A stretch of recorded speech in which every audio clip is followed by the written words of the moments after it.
Music director DJ Kanchan Raj आरती recording studio गोगरी कुंडी। आइल ठंडी लागता बे बड़ी जारा ये राजा जी। आइल ठंडी लागता बे बड़ी जारा ये राजा जी। ओ रजैया कली खारा ये राजा जी। ओ रजैया कली खारा ये राजा जी। आइल ठंडी लागता बे बड़ी जारा ये राजा जी। आइल ठंडी लागता बे बड़ी जारा ये राजा जी। डीजे कंचन राज हाजीपुर वैशाली। छोट बात तो सकलतनी कलियर जेष्ठ जी। रउए से करतानी हम रिक्वेस्ट जी। छोट बात तो सकलतनी कलियर जेष्ठ जी।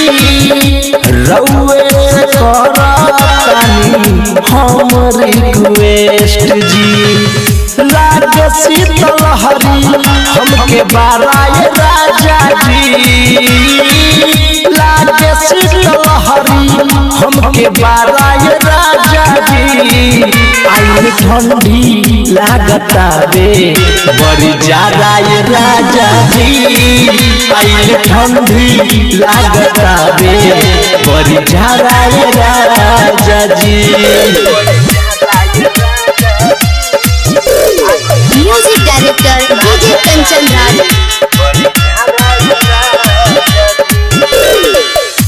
जे के श्याम सैया बात तनी मानी।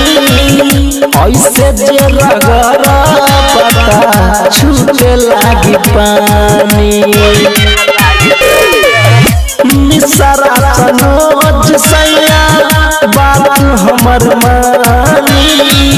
ऐसे जे रगरा पता छूट जाई पानी। ऐसे जानी पलटी मत माराए राजा जी। ऐसे जानी पलटी मत माराए राजा जी। आइल ठंडी लागता बे बड़ी जारा ये राजा जी। आइल ठंडी लागता बे बड़ी जारा ये राजा